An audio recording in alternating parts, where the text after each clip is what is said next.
Hi guys, so today I want to make a video giving you 5 tips on how to go vegan. Even if you're already vegan, 5 tips that will help you stay vegan. Yeah, these are just off the top of my head, so sorry if I'm a little scatterbrained. So tip number 1 is to constantly educate yourself. Education never stops, like continually educate yourself. Because if you educate yourself in the beginning, and then you have so much like willpower to go vegan, then a few months go by and you forget about the videos you watched and stuff like that, and you push them out of your brain, you might hop off the vegan wagon and go, oh, I don't see the point in it, it's too hard, because you're forgetting your reasoning for doing it. If you are interested in educating yourself too, lots of people have made helpful videos like this one to give you information. And there's lots of educational videos out there now for vegans that will help you learn more, stay on track, any tips. Many other people have made a video like this, I'm not the first one. Lots of people make guides to help people go vegan, and most of them are free. I even wrote my own book on Wattpad that will help you transition to veganism, hopefully. And I started an episode series called Veg Bait where I educate you on excuses people make about veganism, so you know how you can respond when you hear that excuse and the reasoning behind veganism. Hopefully those will help you. If you want to go check them out, go ahead. Number 2, keep your fridge stocked. If you have an empty fridge, of course you're going to go back to the animal products. Maybe you'll go and eat out somewhere, or maybe you'll eat the products that are in the fridge that are like your mom's or your sister's or something. So constantly have food there so when you do get hungry you can eat it. If that's just plain pasta, that works. That's what I did. I had plain pasta a lot in the beginning. You can also meal prep, which is something I have learned how to do, which makes your food taste so much better because then you actually have actual recipes and you're not like quickly trying to throw together something like a vegan hot dog or something. So look into meal prepping, because you only have to cook like all your food one day of the week for the whole week, and then you just eat it. It's there for you to eat.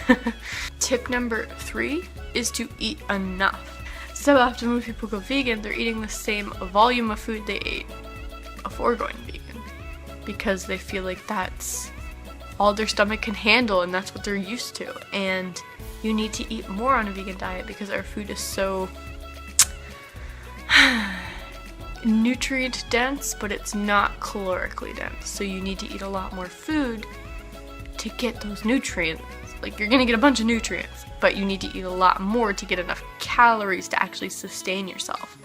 When I first went vegan, I was trying to follow Rato Force. I was eating a lot of bananas, and when I started, I could only eat 2 bananas in one meal. I could not do what Freely does, and eventually, over the next week, after deciding to go vegan, I worked my way up to 5 bananas, and yeah, my stomach volume had to adjust. Like, my stomach grew, but of course, like, my actual fat stores were not growing at the time.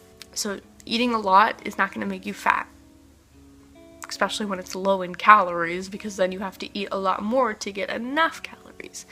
Like, there's so many videos on YouTube and pictures and everything that shows like 200 calories of pizza versus 200 calories of broccoli. As you can see, the pizza is a lot smaller than the broccoli amount, but they're the same amount of calories. And that is pretty much veganism in a nutshell. You have to eat a lot more food to get the same amount of calories as what you would have gotten before going vegan. So stuff your face. Because as long as you're eating whole foods, it is a very slim chance that you will gain any weight from what you were eating. But of course, if you're eating a bunch of alternatives, you're going to be eating a bunch of processed foods, and processed foods are not good foods to be eating. A good thing to do is use a nutrient tracker. I use Chronometer because it has everything you need on it, unlike other apps like MyFitnessPal and all that other stuff I used to use. So you input your daily food, it'll tell you how much calories, it will also tell you like what nutrients you're going to be low in, and then you can adjust your food to meet those nutrient requirements if you were low in them. Because like, I don't go outside very much, so I don't get a lot of vitamin D, so like that means I should probably supplement with vitamin D, and I wouldn't have known that until I tracked my nutrition, although like most Canadians know that because like it's Canada. We don't go out sunbathing in the winter. Yeah, so that is very helpful, especially if you're concerned about your nutrition. Seeing your nutrition in front of you helps you be less worried. I have another video where I talked about on VegBait, vegans are all deficient, and I talk about the main nutritional concerns on a vegan diet and how you can combat those. So go check out that video if you're concerned. I will link it in the cards. Basically just make sure you're eating enough from whole foods and you will get enough nutrition. And this will keep you vegan because you're not going to get hungry, go somewhere else, and also be lacking in things and then make you go somewhere else to get those things. Everything that an animal product contains, a plant contains. Number 4. This kind of has to do with beauty products because this is something that still stresses me out because I don't want to buy anything that has been tested on animals or is not vegan, but how they label their products is so confusing sometimes. Like, MAC will be like, oh, we're cruelty-free, and they're not. But there's plenty of cruelty-free brands out there. You just have to locate them. And you can even make your own if you cannot find them and you're just so stressed out. That is what I started doing. I was like, I can't find a vegan toothpaste because all these different sources are saying it is vegan, it's not vegan, and it's just confusing. So I went and made my own so I knew it was cruelty-free. But yeah, my tip for that is there is a few apps out there that you can scan the barcode of a product and it will tell you if it is vegan or not. I find that that doesn't work for most products though. Maybe it's only in the States that it's very helpful for or something like that. So what I do is I just look up the brand and the name of the product and I'm like, is this vegan? And normally there's plenty of websites that come up, forums of people who have already asked the company if it is vegan and they've already gotten a response. So you need to just locate the email from the company and see if it is vegan or not to know if it is. And hopefully the ingredients and stuff haven't changed since then. But yeah, sometimes you cannot tell from just reading the label if something is, and don't stress out about that. In the beginning, if you're buying something that you think is vegan, that is okay. Don't stress out, buy it, and then you will learn more and you will change your choice in what you're buying. When I first went vegan, I thought herbal essence was vegan and I was buying that. And then I was like, wait, there's like these problems here that make it maybe not vegan. And so I stopped buying herbal essence and I started buying another brand. Right now I am using Jason products.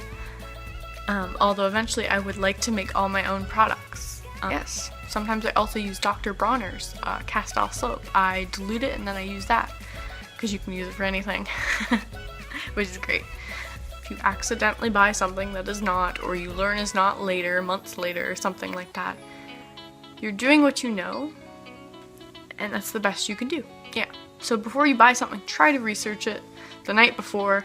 Like if you know you're running out of shampoo, do some research, try to find a product that you believe is vegan, and go from there.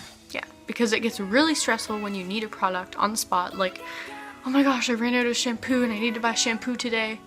And you just go to the store and you grab one because you need shampoo and you're just not thinking about, oh, I need to do research, but I also need to get to work in 20 minutes. Like, you don't got time, so you go and you grab whatever, and that is where the problem is, where you're buying animal products or you're buying things that are not vegan friendly.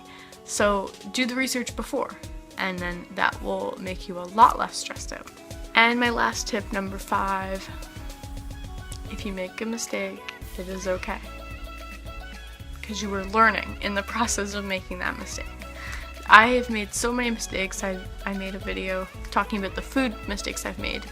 I might even have to do an updated one eventually to show people like mistakes happen, and it's okay because you will learn from those mistakes and you will know for next time not to do the same thing.